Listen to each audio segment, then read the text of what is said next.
I was searching for the right guy to deliver my goods. And in delivering goods, to talk about the delivering the goods, my milk vendor who excuse me, who comes to my to deliver milk for many years, I came to know that he's an auto guy. So I thought, instead of giving somebody else an opportunity, why don't I give the opportunity to the known person? So I started using his service for delivering my chocolate boxes all over Bangalore, and yeah, that worked out well, and it's been working well.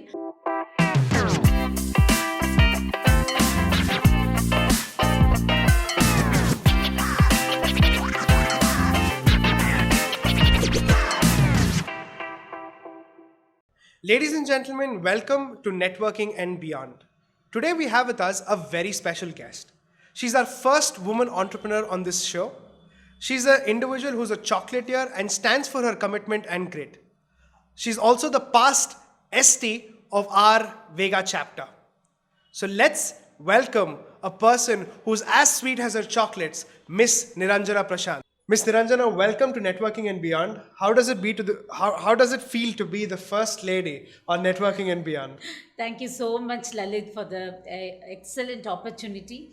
I have given a few interviews previously and shared my experiences, and this is really exciting and thrilling for me. And I've been watching your episodes every week. I'll be waiting for it to release, and I'm really thrilled to be part of this. I'm glad, ma'am, and I'm so happy that you watched it, and right now, you're on the show. And I'm so excited to hear from you, your journey, your stories, and of course, from business and BNI. So, can we go ahead and start off with this wonderful interview? Yes, definitely. Okay, ma'am. So, my first question to you is: you are a chocolatier. You make people happy, right? Yes. And in a business like this, what makes you want to be the best? Let me briefly tell how I started Chocology.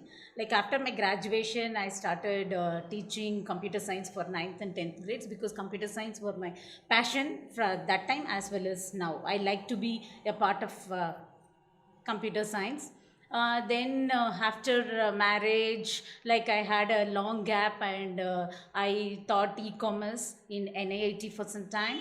And after a long gap, and I became a placement consultant because that time the family and children was my first priority.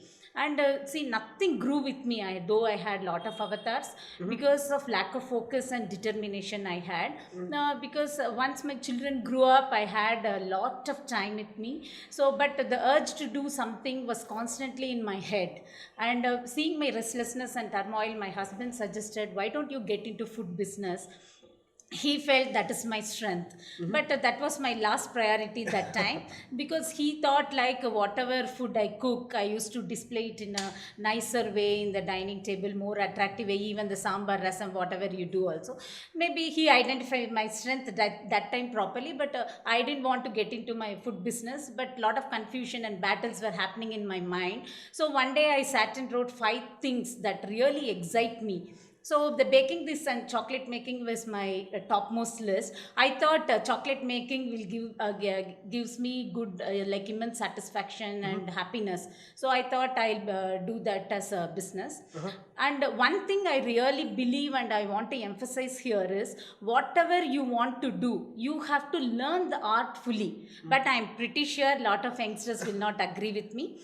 So I decided to learn, get trained under an international chocolatier and learn the science of chocolate making, and learn the art and science of chocolate making. So I learned the chocolates, how to make from cocoa beans, even in the smaller level as well as in the commercial level. Here, my degree in chemistry and my culinary skills really helped me a lot. Okay, that's fantastic, ma'am. Ma'am, I think you've given all of us so many points. There's one thing that I want to ask about one such point. Initially, you said that you wrote down 5 things that interest you. Now, I want to know, how did chocolate making get into those 5 things? Because you would have also had that one story or that one incident that got you with your first experience. Can you share about your first experience of chocolate making? Yeah, once my cousin sister, she organized a chocolate making and baking class in my mom's place. Okay. So the seats didn't get filled up. So she said, Akka, why don't you come? You're staying very close by, just 2 hours journey for you. Why don't you come and attend the class for at least it will be nice. So without a choice, I went and attended. I thought, nice. okay, that's really interesting, right? So, so that's how the chocolate, I got into chocolate making, but I didn't see, though it was exciting, but I never felt I should take it as a business or I should take it forward. I started doing in a smaller level for my son's, my children's birthday. Like that, I started distributing during festivals instead of sweets, along with sweets. And one of my cousin, she's also a woman entrepreneur, Miss Pavitra of Pravishri Kitchen. She said, "Oh my God, your chocolates are so amazing, and it is very much different from what you get outside. Maybe you should convert into a business." So she is the one responsible for me here today. Okay. So it started with a bit of interest, and today you've pursued it into full passion. Yes. I think that's a great story to share, ma'am. Thank you so much. My second question, ma'am, is especially for somebody who's gone through the whole phase of being a mother and now starting a business. You would have faced your own challenges. Who has stood by you during these challenges, and how much support have you gotten from these people? Who are your pillars? See, definitely my family. My husband and my children play a great role in my journey, and definitely lot of encouragement from my parents and my sisters, who are my pillars even today. And it was a great change for my children, because I started my business very late in my life, maybe in early 40s of my life. So, but all these years, my children would have seen me as a homemaker, running around for them. I was giving a lot of time for them. But suddenly, mom, they could not accept seeing mom is very busy. But that time, I was like a chocolate maker, packer and delivery person, all rolled into one. So I could not give enough time for my family. And even my son, my younger son, he was 7 years that time. In fact, I remember him wrote 10 things that he didn't like in me. So,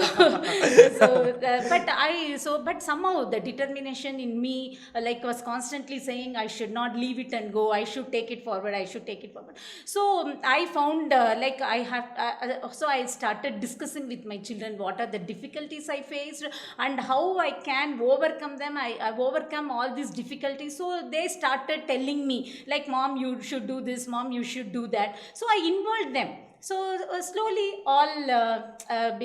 they got used to it. And in fact, I want to say during lockdown, again I became a homemaker for a few weeks, and my family was thrilled because I could cook whatever they want, right? So, but again, after 2-3 weeks, they said, mom, you should go back into business and you should go back into a routine. Otherwise, you start micromanagers. Yeah, true. I mean, that's something that, each one of us have faced, the challenges of COVID and all of these things. And I'm so happy that through these challenges, we have somebody as strong as family who've taken care of us. That's great, ma'am.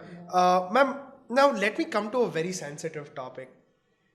Like recently when I was speaking to my mother, one of the things that I always asked her to do was try doing something on her own. She's a teacher, so I thought, she should try opening her own school. We have a bit of space at home. Why don't you teach or open your own school? But she was always afraid. And when I asked her, she said, that's how most of her cousins, especially women, were raised. For somebody who's also been raised similarly, to come and do something new, different, I want to ask you, what would you advise other women? Maybe somebody who has the potential and they're not doing anything. What would you tell them? See, first of all, according to me, any woman is, not only women or any individual, we should have the clarity in what you do and where you reach. Basically, if the goal is clear, the path is clear, 100%. According to me. And you have to, and the priorities. Giving priorities to the right things is very, very, very important. And and equip yourself to first, before jumping into something, you have to equip yourself, you have to prepare yourself to face the challenges. Definitely lot of discouragement from the immediate families, from the friends. Definitely you will be facing all that, but you should ignore and be determined in what you do. That is what, because even I face a lot of discouragements in the initial stages. In fact, one of my family members said that he pays more salary to his watchman than what I earn. Earn. But I took all this criticism as a challenge. So I wanted to overcome all this, because of so many failures. Because in my previous attempts, I didn't want to go back this time. So I want to beat all the failures and move forward. Maybe I should thank my husband. He identified my strength properly. That's fantastic, and I really think uh, I like the part where you spoke about criticism, and if you don't take care of these critics by working hard and doing your thing, you'll always have them speaking. So I think that's a very well put answer. What are some of the challenges of being an entrepreneur and a woman? Because I honestly believe, especially in a country like India, if you're a man and you're a businessman, it's something else. But if you're into business and you're a woman, there are certain challenges. What are these challenges that you face and people at large face that we have to know? See, first, according to me, the time management is very important for any woman entrepreneur. I'm pretty sure a lot of working women and women entrepreneurs will be facing this. Now, so you should know to give the right time for right priorities. So that is the mantra of success, according to me. See, if you ask me on Friday morning, attending the BNI meeting is my first priority. If you ask me on Sunday morning, so getting up very late and going for a walk is a first priority for me. So I think giving right priority at the right time is very important. Definitely lot of discouragement, everything will be there, but be determined and be clear with the goal. Everything will be fall in place. Okay. Um, what's have you seen any situation that's given you difficulty in terms of opportunity or anything as a woman in the last few years? No, definitely not. Because maybe it's because of my brought up. I'm one of the three girls, and my father used to treat us as sons only from my childhood. He used to involve us in all the business activities. Maybe because of that, I didn't face any such challenge till Uh-huh. today. Oh, that's fantastic, and I think that calls for the right kind of parenting in so many Yes, fathers definitely. today. And I think having fathers like yours will serve as role models to other fathers who have to become the ideal ones. Mm, and one more thing that I had a very interesting conversation was you said how you employ people, right? You employ people based on personal relationships. Can you give us a bit about that? Yes. See, in one stage of my business, I had to employ people in chocolate making, packing, as well as I was searching for the right guy to deliver my goods. And in delivering goods, to talk about the delivering the goods, my milk vendor who excuse me, who comes to my to deliver milk for many years, I came to know that he's an auto guy. So I thought, instead of giving somebody else an opportunity, why don't I give the opportunity to the known person? So I started using his service for delivering my chocolate boxes all over Bangalore.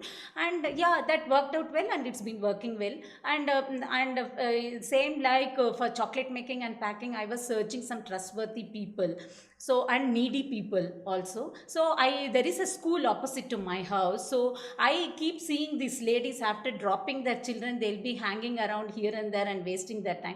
I thought, why don't I use those ladies? I so started hiring two ladies. So they used to drop their children at 9:30, 10, come to my place, do help me in all the chocolate making kind. And till 3:30 they used to work for me. After 3:30 they'll take their children and go. I thought it's a both of us are benefited. And all of them are staying for the past 5 years. And one more thing, key thing in retaining the employees, I really wanted to say here, you have to make give some belongingness to for them. you should make them feel belong to our company as well as our products. Correct. So let's see, for example, as you in introduction you told, like we are the one of the vendors for Krispy Kreme. So my people were so curious where these tiny chocolates are used. So I showed them the picture. Initially, they thought these tiny chocolates are going as an embellishments on top of the bun. So how, because they are not sure what is donut, all those things. So I got the donuts. I purchased the donuts and started distributing them. So they were thrilled. Okay, what they had created is coming back to us, right? So like that, and I used to give good gift hampers, good amount of chocolates for their children's birthday and all. So that sense of belongingness should be there for employees, for them to stay. I'm 100% sure if I consult any customer relationship expert on this, they would give you a 10 on 10 for this answer. Because true, I mean, it is very important to make everybody feel at home, at family, and that's the only way you can grow as well, right? I Very true. got that trick from my dad only. My dad used to discuss any big deal or any bad deal with his employees. So all of them used to stay with them for years together. So I thought maybe since I had grown up seeing that, maybe. That's fantastic. That's a nice one, ma'am. Um, okay. Again, it's about time management because every woman faces the problem. How do you manage home, business, BNI, all of these three things together? How do you do it? Yeah, that is what, as I mentioned, right priority at the right time.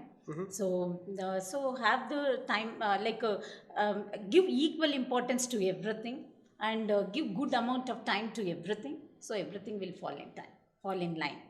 Fantastic. I don't think people will take it as easy as you made it sound because it's going to, managing business in BNI itself is going to be so hard for me. But you add on to the family part of it, I can only imagine how you do it.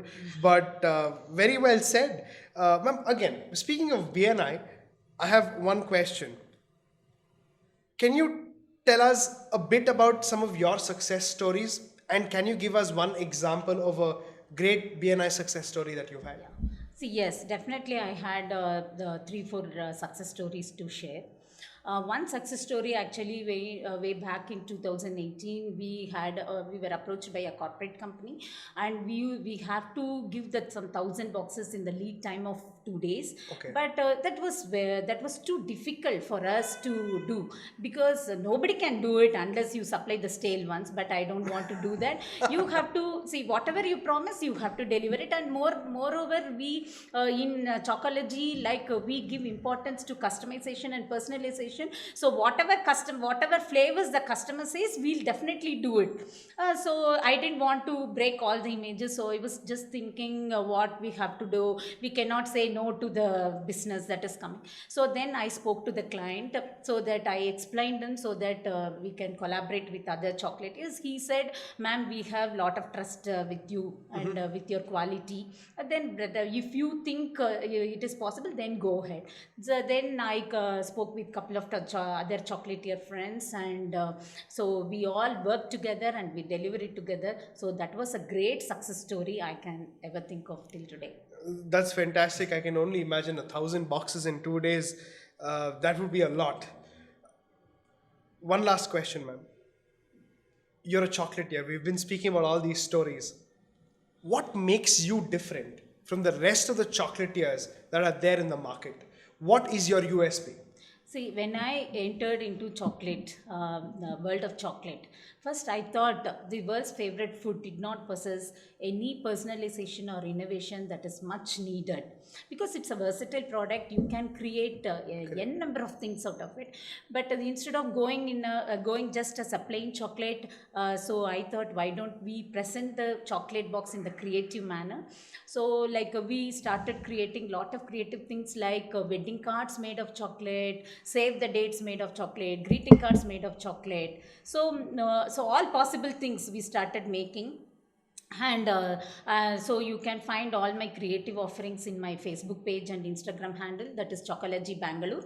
So so I and one more thing, when we give the chocolate boxes also, we do not give it plain. We make sure our chocolate boxes has lot of assortments of pralines, hand rolled truffles, molded truffles, etc., and we used to create lot of embellishments on top of the chocolates and make sure there are lot of varieties and lot of surprises in each and every bite. That's fantastic. I mean, just you speaking about it makes me want to eat a few more chocolates. And Yes, for a person anytime. who's eaten it, it's fantastic. I must say. With that, we come to the end of this amazing segment of understanding you and your BNI journey. And now we move on to the final and the most exciting segment, which is the rapid fire questions. Are you ready, ma'am? Yes, hope we'll do it properly. You've finished most of it pretty well. I'm pretty sure you're doing this too. Yes. So, ma'am, your first question is, what motivates you to get out of bed in the morning?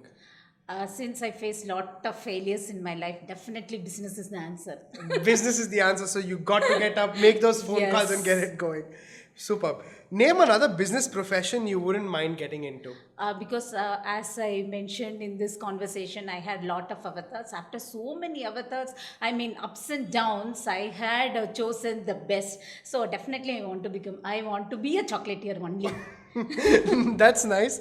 Name three business leaders you would want to have a discussion with over dinner. Yeah. Rather than business leaders, I can say some three important people I really want to meet over the dinner table. First one is Indra Nui. I closely follow her. Okay. So the ordinary Tamil, the Brahmin lady who grew up in Chennai, see where she is now. And mainly I'm attracted with her coping up management. I used to watch all her interviews. I never miss anything. So I really learned the aspect of coping up management that really helps me a lot, even in my business as well as my personal life. The second person I would want to meet is Mr. Subramaniam of Shanti Gears. He's from Coimbatore. He's very inspirational.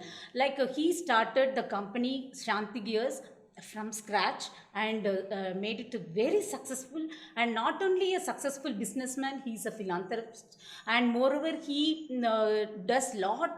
he did lot of charities also. And one thing I want to mention is he's in his restaurant, he serves a meal which is only 20 rupees per plate, and some nutritious meal. Though he had a lot of opposition from the local hoteliers, he's still running, and he just he's no more. I think we lost him some 15-20 days back. Oh. And the third person is definitely Rajnikant.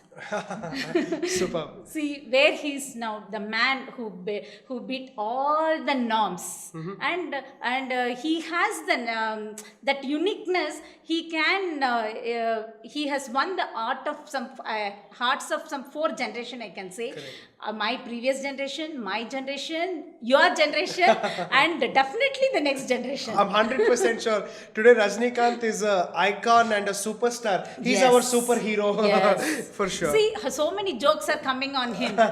So he ignores and he's moving forward. We should take those lessons. Yeah, I mean, he's always a superstar. Ma'am, next question. If you were given $1 million, what would you do with it? Yeah, because I am a person like I works on strategy. I like to work in strategy that worked out very well. So maybe I'll do it in 4 different parts. First part of the money, I will definitely use it to expand my business and will take it to next level. Second part, I will definitely plan up my retirement policy, the hassle-free retirement policy. Nice. The third one, definitely I'll do something to secure my children's future. And fourth one, I really this thought is there in my mind nowadays. I want to identify the good, capable women, girl children. So I identify them. So maybe how much ever I can, and like I'll mentor them. I give them good education. I'll help them to stand on their own. Okay. That's my long dream. Maybe hope I'll do one day. That's great, and everything starts with a vision. I'm pretty sure you will do that. what are some of the most inspirational books or videos that you can recommend? You either have watched or seen. Yeah. See, nowadays I'm not a good reader Okay. anytime. So nowadays the YouTube is there. It is helping us to see a lot of videos. So as I said, I'm so inspired with Indra Nooyi. I watch her videos and Sadhguru's videos. Yes. So he's a very practical person. So I follow these two people closely. That's fantastic. The next question is, if you authored a book, what would it be called? So, out of my experience, I'll definitely say 20 wrongs to an ultimate right. 20 wrongs to an ultimate right. It already sounds like a best-selling book. That's great. What's the best advice you've ever got? I got from my husband, who is my mentor, I can say. He said, life, this is chosen by you. Face it, win it. It's fantastic. What is one community that you'd like to be a part of or already a part of that you could recommend? Definitely BNI. I think that's the right thing I have done in my life. BNI is the best community you've been a part of? Definitely. Okay. Are you a coffee or a tea person? I am a totally tea person. Tea person. Indoor or outdoor sports? Outdoor sports anytime. Outdoor sports. Okay. Last and final question, ma'am. If you could teach one subject in school, what would it be? Definitely, I want to go back to computer science because it's always fascinates. It's fantastic. Thank you so much, ma'am, for being on this fantastic episode. It got over within any notice, and I can tell you I've had one of the most amazing learning experiences sitting on the same parallel seat as you are. So thank you so much. I would just like to quickly take up a few points that were key highlights for me. Number one, nothing's ever too hard, and you can always break boundaries irrespective of you being a man or a woman. Number two is chocolates are important, but what's more important is the relationships that you have while making them. My third takeaway would be collaboration, because that 100 boxes wouldn't have been possible without you collaborating with somebody else. And today, more than competition, we need a world of collaboration to really improve. So thank you so much once again for being on this fantastic episode. I hope to have you again for yet another episode of wonderful stories and sharings. Thank you so much, ma'am. Thank you, Lalith. Thank you so much. Thank you. So, ladies and gentlemen, please make sure you share, watch, subscribe, and like this video. Please do leave your comments down below, and we'll get back to you. Thank you so much.